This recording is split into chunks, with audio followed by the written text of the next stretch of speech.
Tell you what, that's my bad, Alf, because I put the wrong preview one up. We are live. Welcome back to Irons United. I put the wrong little jingle up for you there. So my apologies. That's for tomorrow. So welcome to the Dumb and Dumber show here on Irons United. We have no idea what we're doing. So let me do my normal intro. Of course, Premier League status is on the line for Aston Villa coming into this final game tomorrow, as they know that they simply have to do better or the same as Watford to avoid the drop. Their win over Arsenal last time out gave them a massive boost in confidence alongside the 3 points, and after 7 from their last 3 games, there they are, the informed team of the survival fight. They make the trip to, of course, London Stadium against West Ham, who, of course, found ourselves just at the right time to pull clear and avoid the drop. Hallelujah. Alf, that's completely thrown me my intro. But anyway, Aston Villa tomorrow, the last game of the season. It's nearly a year. It's nearly a year to the day that West Ham started the season, this current season. How crazy is it to think that our final game is now upon us, when in actual fact we should already be massively thinking about the next season and 2 weeks away from the new season, you know?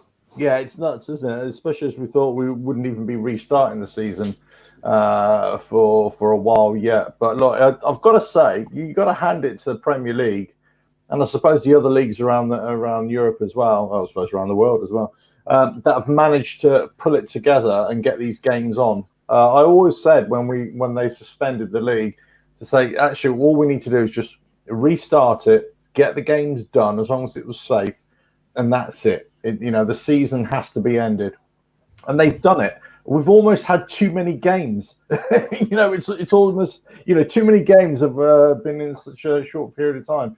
But it's been brilliant. It's been so kudos to the Premier League and everybody involved in that. For us, look, I mean, yeah, it just seems such a long time ago, where we started the season, wasn't it? I mean, it's nuts. And then we're taking on Villa, who, we're safe, but we've got something to fight for, I suppose, to hold 15th place. Only Brighton can take, swap places with us. And then Villa, they're fighting for their survival. So, yeah, it's there's something to play for in this game. There's something for us, but there's definitely more for Villa. And it just goes to show that, any of those teams down there could always pull off a surprise. And I was surprised at Villa that they beat Arsenal. Was it 1-0? It was 1-0, wasn't it? Yeah. And but they did it, and they got some decent players, as we know. They were playing not too bad at in certain spells of the season, so the early part of the season. But obviously then they hit the bad patch. But look, I'm not sure which way to call this, actually, but I think it's going to be a tough match for us. I don't think it's going to be a walkover.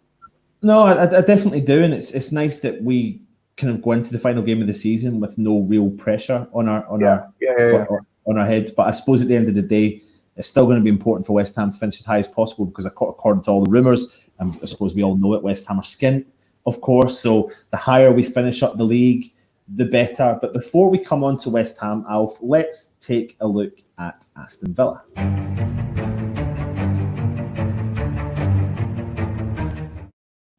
I've got to say, I'm really starting to like these jingles now.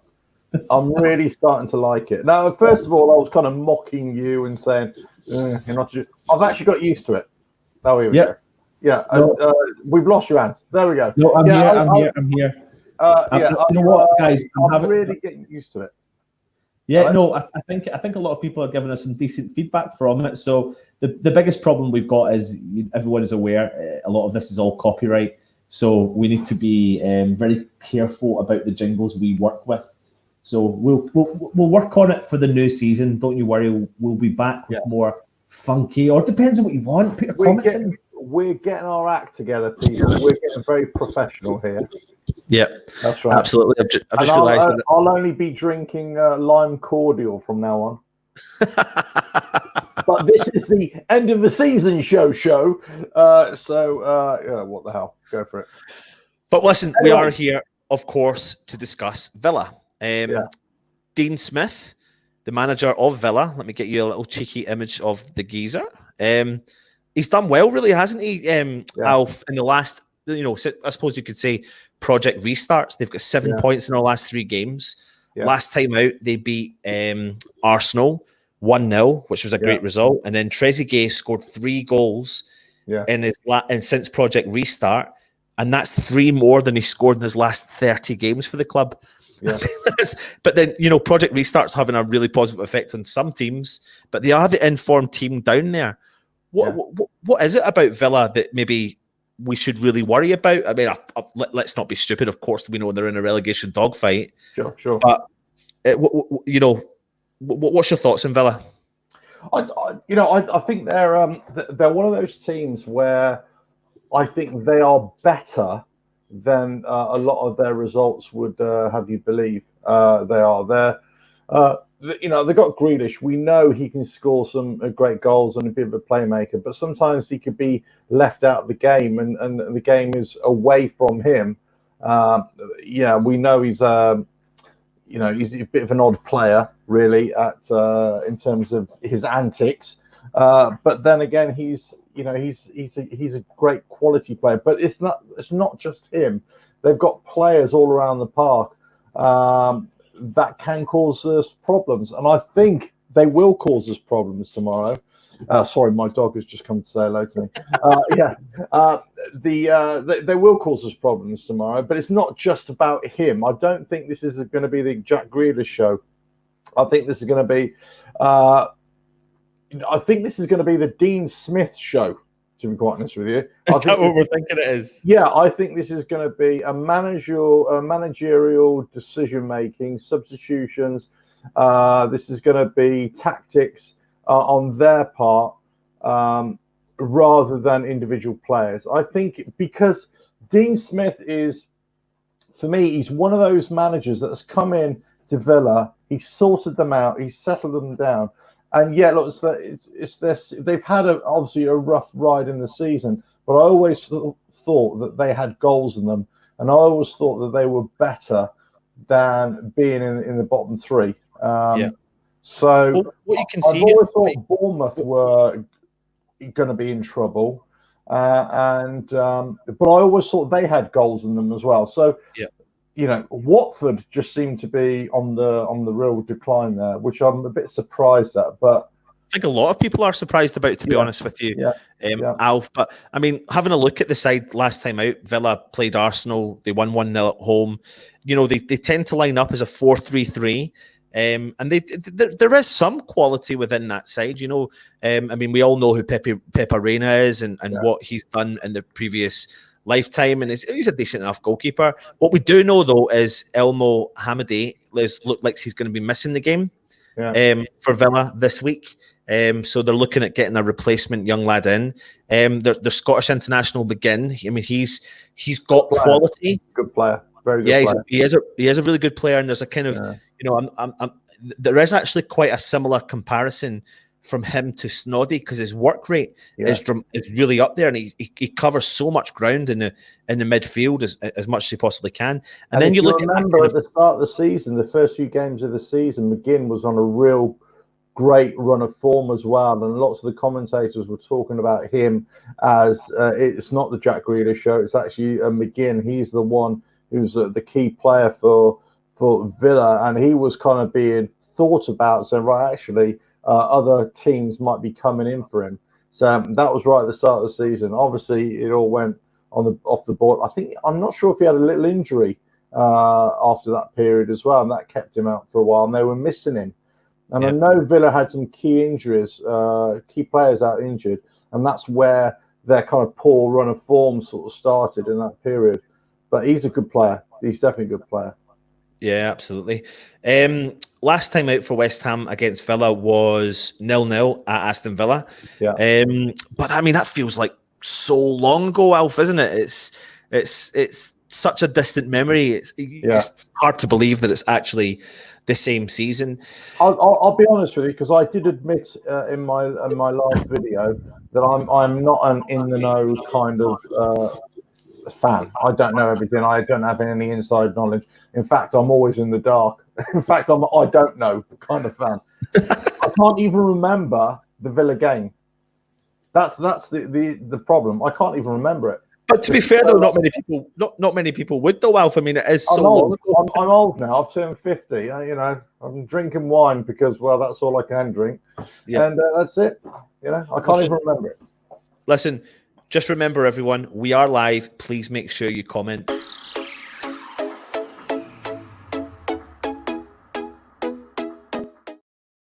Did you get that one, Alf? We are live from where? No, I just didn't know if you were dancing. I thought you were actually going to be doing a little bit of a boogie. No, I'm not falling for that. Okay. You suddenly cut the jingle short. That's it. There's me giving it the old. Yeah, that's what I was trying to do. No. Oh, listen, no. You're Dean Smith. You're fighting for survival. You've just got to match Watford. You've got to match what they do. And as long as you match what Watford do, you are safe for the season. I think they've got a better goal difference by 1 goal than what Watford do. And I know if Watford and Aston Villa lose and Bournemouth walk away with a victory, then they can send them both down. But if you're Dean Smith, it's in your hands. You've got 7 points the last 3 games. What are you going to do coming to the London Stadium, albeit in front of no fans, Alf? What are you going to do when you line up against West Ham? Well, and what would you say if you're Dean Smith? Can I just whisper this so he doesn't hear me? Right? Yeah. Attack our flanks. Right. Attack West Ham left back and right back. That's how you beat West Ham. It's quite simple. You just attack us with pace, put us under pressure, and that's what I would expect him to do. Now, Moyes should be expecting this as well, and Moyes should be looking to counteract that as well. So it's going to be a midfield tussle, definitely. But, Villa are going to have to be looking to attack down the flanks. And it's whether Cresswell and Johnson, because I don't think Fredericks is back, is going to be back in time, is he?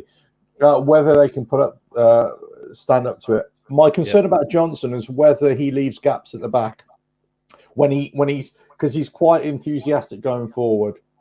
I think he's going to leave gaps in the back. He might be found out there. Cresswell the same. So they're going to have to, Diop and Balbuena are going to have to, not Balbuena, Diop and Ogbonna are going to have to do a lot of covering for those. So it really depends what gaps are left. And that's what, if I was Dean Smith, that's what I would be saying to my players. Put West Ham under pressure because they will crack. Attack that defence, attack our weakness. And I wouldn't be surprised if you actually see, Villa fighting desperately for their life to stay in the league, to actually hit us in our weak point. And it's been great for, obviously, West Ham fans in the last couple of games to see us perform reasonably well. But let's not forget, we were up until the point we got against Man United, struggling all season. 38 points is still not the greatest of returns. Let's talk about West Ham. We're here, of course, to talk about West Ham. We've looked at the opposition a little bit. We are safe, of course, Alf. And I suppose loads of people are talking about, you're seeing it all over social media, give the youth a run out, give all the other players a run out, etc., etc., etc. What do you see Moyes doing for the last game of the season? It's an interesting one. I don't think we're going to see much of the youth, but I don't think that's a slight on Moyes, because I think he would like to do that. I think, going out on a limb here, I think that he's going to be putting players in there to show the rest of the marketplace, look, we've got some players here, we want to get rid of them. There we go, come in and buy them. So I would not be surprised if we have the likes of Haller starting, Antonio, Lanzini, Anderson rather, Lanzini featuring in this game. I wouldn't be surprised. Yeah. Do you? There's, like I said, there's a lot of chat going around social media, people commenting. So, for example, we do know and we have heard that Jared Bowen will face a late fitness test for the game tomorrow. The thing I'm more intrigued about is every season comes, and when West Ham are safe, say with the last couple of games to go, I'm the biggest person to cry out and say this is the time for West Ham to give youth a shot or to see the rest of the squad. Sure. Albeit though the Premier League this week announced, or today or yesterday announced, that the start of the Premier League is all but 5 weeks away. Yeah. So I'm assuming the players will probably get a week's rest and then straight back into pre-season, if at all they get a week's rest. I don't know. Yeah. So what the thing I'm going to suggest is that I don't particularly see Moyes making many changes unless they're forced. And I'll tell you why. I'll tell you my rationale behind this. When you've got a side that are performing with confidence, playing well, and players like Antonio are scoring goals, and players, that midfield trio of Rice, Souček, and Mark Noble are kind of understanding what's going on. Jared Bowen's playing well on the wings. Fornals is picking up a bit of form. I'm not saying he's there, but he's picking up a bit of form. Sure. The defence for the first time's having a little bit of consistency. Yes, we're still conceding goals, but we've got consistency. And when we're so close to the new season, I think it's kind of integral that West Ham go into this game with as much of the same lineup as what we've done in the last 3 or 4 games. Right. Okay. So, let me just quickly interrupt you there. Sorry. If you're asking me what I would do, or what I think Moyes would do, there'd be 2 different things. Because if you're asking me what I would do, I totally agree with you. Yeah. I think you just keep it as it is. You don't rock the boat. But I think Moyes might be looking at it from another point of view as well. Yeah.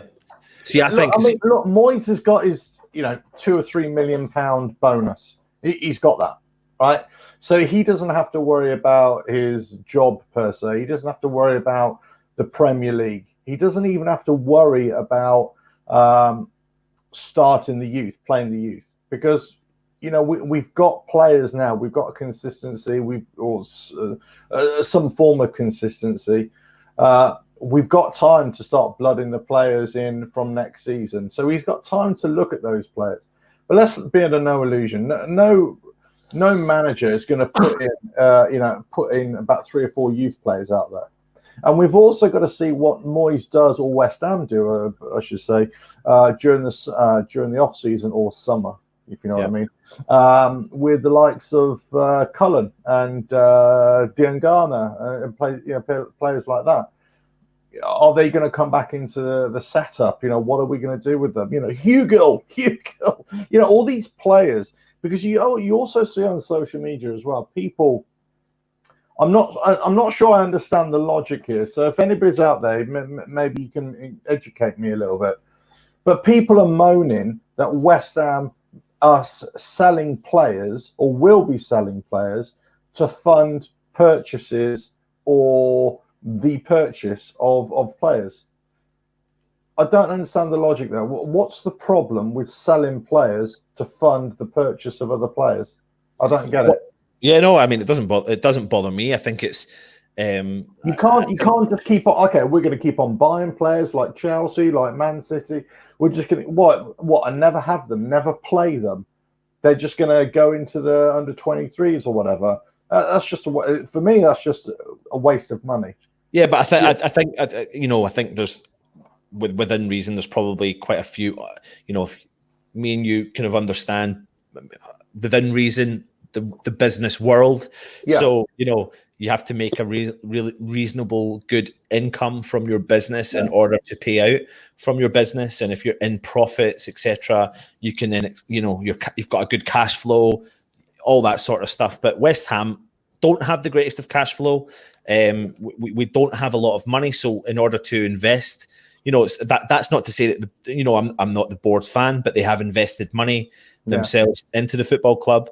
Therefore, it's now in a situation where we have to sell players to go and buy players. But there's when we have players that we can afford to sell, I'm not so bothered about it. Yeah. I'd be more bothered about it when we sell players that we shouldn't sell because we need the money. But Alf, that's for another show, because I think we're going to have a transfer show coming up over the next week or so. So we'll even go on to the topic of that. But get your comments in. Let us know your thoughts on the potential sale or purchase of any players coming in, etc. Jared Bowen, what a player he's been since he's arrived, Alf. I think he's got 4 or 5 assists since his time at the club. I think he's only got 1 goal so far, but to be fair, he is. I mean, the last game out, Alf, he was kicked from pillar to post. Yeah. He was black and blue when he came off. And there's a risk. I mean, he was getting fouled left, right, and centre, and hardly any of them were getting pulled up. Yeah. If he's not going to play, I mean, you feel kind of guilty about saying here, is it a nightmare that he's not going to play for the last game of the season because West Ham are safe and Villa are fighting for their life? But the importance for me in West Ham keeping consistency in team selection is huge because the season comes so quickly after.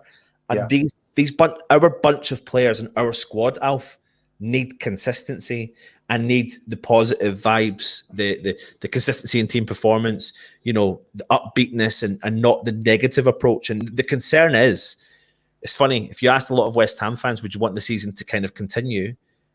Immediately, I would say yes, absolutely. Yeah. As long as the transfer window could open and we could do the business we need to do. Yeah. The 5-week break worries me. Yeah, me too. In many ways, I think it shouldn't be 5 weeks. I think it should be about 3 weeks, 4 weeks max.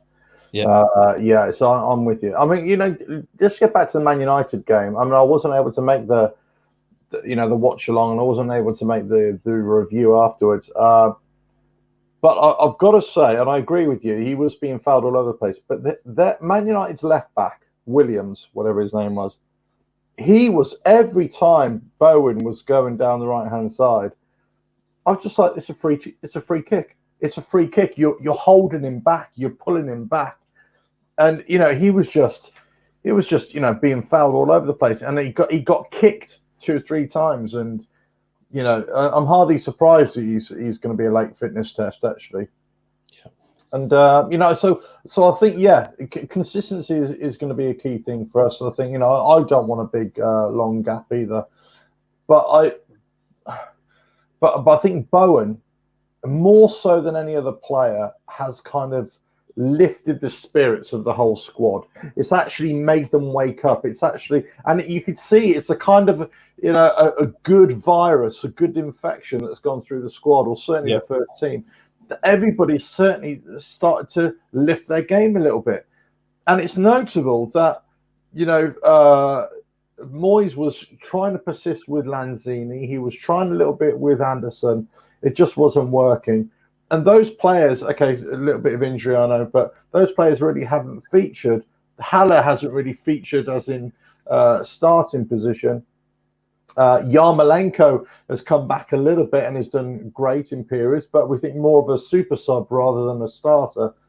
And you've got to say that it's Bowen and Souček who have actually, you know, lifted the spirits. And then all of a sudden you can see other players, actually their performances have just got better and better. Yeah, and possibly to the 2 other players that you would say, well, either were faltering or, you know, weren't always the best technically. Well, Ogbonna has just certainly become a lot better at the back. But our main man up front, Antonio, who's now hitting the target. You know, and that's why he's scoring goals. He's hitting the target. He's getting in the right position. And he's 8 a workhorse. Goals, 8 goals in Project Restart. And he just keeps on working. He's a workhorse, and he'll just keep on working. Look, I've been one of his fiercest critics. And I always hold my hand up to that. Because when somebody deserves criticism, they deserve it. And it's based on performances. But you cannot fault the lad for what he's done for us. And you cannot. But all this comes from Bowen and Souček just lifting the spirits. Noble, Rice, you know, being there, still being steady Eddie's there. Our defence has got better, and we just found the right players. They've slotted into the right positions. We just don't have a good second team to come on and do as well as our first team. That's our problem, you know. You can't help to think that tomorrow's game will also, like we have mentioned, and we won't go too in depth about it, but we will save that for the transfer show. But there is definitely going to be farewells after the game tomorrow. And you, in the top of our mindset, I suppose a lot of fans are thinking players like Lanzini. And then we don't really know about the Anderson world, etc. I mean, I'm on the fan base that want Anderson to stay. Again, I'll give you my opinion on that when we do the transfer show, etc. So it'll be interesting to see what lineup he will do, and will he give any other fringe player opportunities, and also if it's going to be enforced changes. Before we go through maybe our starting 11, make sure you get your comments in and let us know your starting 11 for the game tomorrow.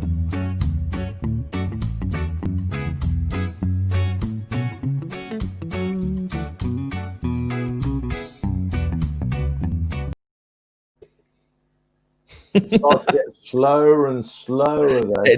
Didn't it? It's almost like me starting to slur my words after a few bevers. Here we go. I'll start off by saying I think Moyes will be forced. There'll be an enforced change tomorrow. I think Bowen, he might not risk Bowen because I don't think there's any need to risk Bowen. If Bowen has even picked up the slightest of injuries, what West Ham don't want to do is fall into that trap and make him miss the next 2 to 3 weeks, when it's going to be so important that he's going to be fit for the start of the season. Yeah. So if that's going to be, if not the only change, I see one other player coming in. That's probably going to be Yarmolenko starting on the wing for him. And listen, I want to say that I would like to see Haller starting. I'd like to see Anderson starting, Wilshere starting, etc. When listen, I know the comments are going to go wild when I say Anderson starting. People are going to like, oh no, he's awful, etc. Yeah. But the point I'm trying to make is I think Moyes will go with consistency. Therefore, if there's one enforced change, it will be Yarmolenko for Bowen, and bang, we're back in with the same 11. What do you think? I think it's going to be a totally different side. And I'll tell you who's going to be our starting lineup. Right, in goal, Phil Parks. Right back, Ray Stewart. No. I think look, it's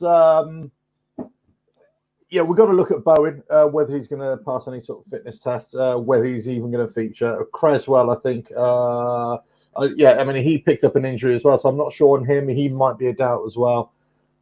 I'm not 100% sure whether Antonio will start, and I'm not sure whether Fornals will start, and I'm not.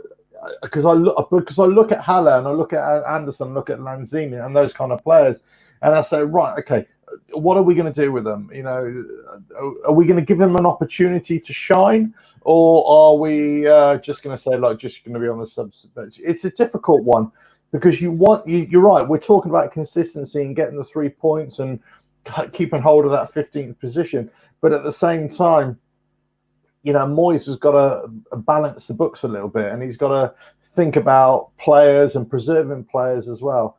If it was me, now we're safe. This would be my mindset. We are safe.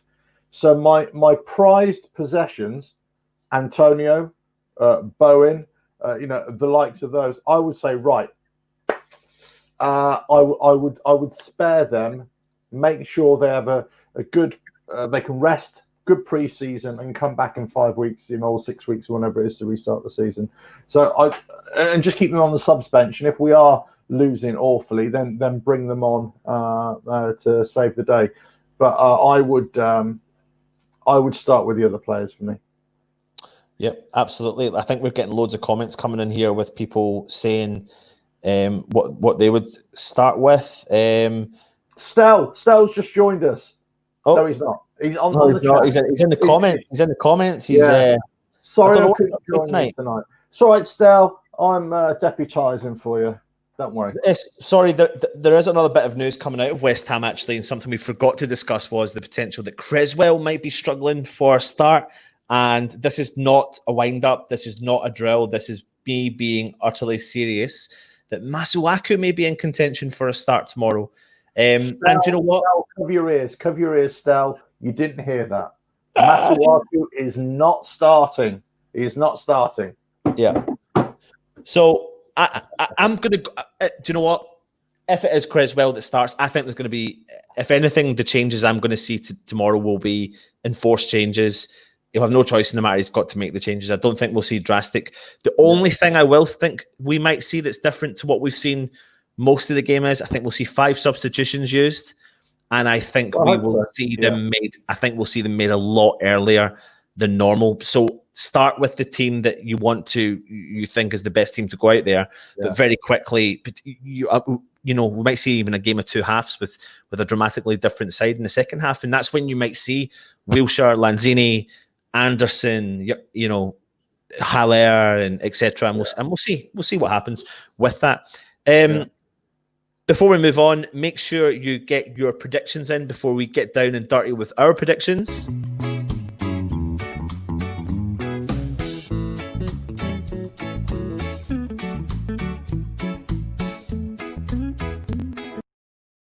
It does slow down, doesn't it? It's a bit odd. Yeah, he's not into it. No, I'm not having that. You're not having it. You're not. No. He's not having it. Yeah. Listen, get your comments. Get your comments. Not having that at all. No. it's almost like I was on Jamaica, on the island of Jamaica, and just enjoying an afternoon snooze there. Well, listen, I'm prone to a bit of rum. I'm prone to a bit of You're prone to a bit of afternoon sleeping as well. Oh, yeah. Did we not do a show? We've done a show called Down in the Pub. We had Ian Bishop on the show. That's it. We're all getting tanked up with Bish. Yeah. We need to do it again. So get your comments in and let us know your predictions. Oh yeah, they're all coming in now. Revelator Alf. Hey. Revelator Alf. 4 p.m. London Stadium. Aston Villa travel to West Ham for absolute Premier League survival. Rumour is West Ham are going to be wearing a new strip tomorrow, the new home strip, which I quite like the idea of. What is your prediction for the game tomorrow? Who are you talking to now? Who are you talking to? Me? Did I? Yeah. I'm sorry. What did I say? I thought you were making a statement. I don't know who you were talking to. No, me. Right. Okay. I understand now. What's your prediction? Okay. Cool. I'm with it. Right. Okay. I'm going to go 3. I'm going to go 4-1 West Ham. Oh, proper naughty. Yeah, I'm going out with the big guns. Yeah. Love it. We're going out on a high, definitely. Yeah. Listen, I do. Oh, listen, here we go. 10-0 West Ham. 10-0. Oh God, I thought I was way off, but there we go. I'm going to get all the scores in here. So you're going for a 4-1 West Ham, and I'm going to go for a 4-2 West Ham. Oh, okay. I'm not way off then. You're thinking that way as well. Oh. I am thinking that way. I'm thinking that West Ham will go out with a high. I'm not trying to get carried away, but I think that as long as we go with a similar team selection, I think Antonio is going to be well up for this, Alf. Yeah. I think that players, if they're going to get given a shot, and they may already know, if at all, whether or not they're going to be sold in the summer. And if some are, some may want to put themselves in the shopping window, and if not, then they may just want to prove to the manager that they're going to get a chance for next year. Either way, I think West Ham are going to. I think we'll concede. I think I always agree that we concede. It's not really a foregone conclusion that we'll concede, but I'll go for a 4-2 West Ham victory. I'll definitely take that. I mean, loads of people coming in with a West Ham win, as long as and people are saying, I don't care how we do it. Before we do go, though, let's talk about the Aston Villa stats for the season. Jack Grealish is their top goal scorer with 7 goals. Trezeguet follows them with 6 goals, of which he scored 3 of them, Alf, in the last, since Project Restart. Jack Grealish kicks in again with 6 assists. Their season stat says they've played... why is that coming up as 38 games? That shouldn't be right. That's wrong. 21 losses... 9 wins. They've scored 40 goals and they conceded 66 goals with 7 clean sheets. We're not too different, are we? I mean, all the teams in the bottom sort of 6 or 7 positions are not too different from each other in terms of our inability to score and our ability to let in too many goals. And that's pretty much, I mean, getting back to what you're talking about, the players as well. I don't know. I mean, you've got to ask the mindset of the players, professional players. Do they really care whether we end up in 15th or 16th? Will they play for pride, and will they really want to show the manager to say, look, I know it's the last game of the season. I know it's safe, but I'm going to give it, my 100% here, and I want you to be thinking about me during this off season before next season. See, that will be my mindset. That would be my mindset. So I'm not on holiday. I'm here to play one last game, and I'm going to give it my 100%. And those players that don't show that, then you obviously know, right, off you go. We don't need you. Yeah. You know. Listen, before we go, I mean, Stell's living in dreamland there with a couple of those comments. But we'll maybe ignore him. That's what he deserves, and he needs to change his profile image there.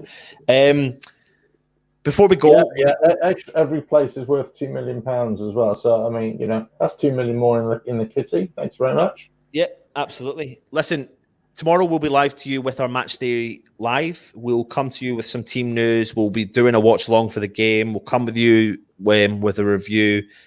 I think we're going to try something different with the review tomorrow. So we'll keep you updated. And some insider in the know information as well. Later on, yeah. And tomorrow evening, there'll be not for me, because I'm always in the dark. I'll be watching. I'll be on the watch along as well, watching with you guys, and I'll be like, "What? Really? That's really happening?" But oh no, we have in the know people coming on the show. Oh yes. Listen, Neil, I'm so glad you know Stell. I mean, I think he gets carried away. He thinks he knows what he's talking about, but then he names 10 players, forgetting that the game actually consists of 11. So you're completely right, Neil. Good shout. Listen, thanks for joining us tonight. That's been our match preview, our last match preview of the 2019-20 season. It's been an interesting one. It's been nearly a year, Alf, since we've done our first preview, all the way back whenever that was. And we can't even remember the start of the season. So I've just got to make a public announcement to everybody. This will be my very last preview for Irons United. I'm leaving. Bye. Listen, I'm out. It's been emotional. You don't listen to Alf, because Alf is just full of constant banter. And that is just what we have learned through him. So everything he says, you just don't take serious. Anyway, listen. Can I tell my shark joke? My shark story, by the way. Yes, go for it. Oh, okay. You don't want to hear it. No, obviously, no. Fine. You don't want to hear it. I won't tell it. Carry on. This is a preview show, not an Alf show, by the way. Listen, also make sure you tune into Alf's show. He's got confidentials. He grumbles all the time. I don't even know, Alf. I mean, what else have you got? I don't know what I do either. I have no idea. Yeah. So, make sure you tune in. Make sure you subscribe, comment, like, all that stuff. Tune in tomorrow. And, listen, the watch along we're going to do tomorrow is full of banter. Get as many of your friends over. Get as many of your family over to come in and join us. We just have a right good old laugh. Anyway. I will say, in all seriousness, I've got to say a big thumbs up to West Ham ticket office, who acted as a go-between for somebody who found my son's wallet in the sea this week after it was lost. It was lost. Cut long story short, they found it. They found the season ticket. They phoned the West Ham ticket office. Francisco from the ticket office was trying to call me about 3 or 4 times before I answered, and then he explained what was going on. So, look, all I can say is I had a little chat with him about renewals and all that sort of stuff there and then. So I think all that information is coming out. All fans will be contacted next week, I'm sure, at some point about all that sort of stuff. But yeah, that was it was very good of the club to do that. I thought. Very good. Yep, definitely really good. Yep, absolutely. And lastly, before we go, we're not going to do it because we'll come back to you this week, but make sure you get the comments in below and let us know your thoughts on Hammer of the Year. Anyway, see him right there. Where is he? He's been Alf, Revelator Alf. I've been Anton. This is Irons United. And come on, you Irons. Up the Hammers.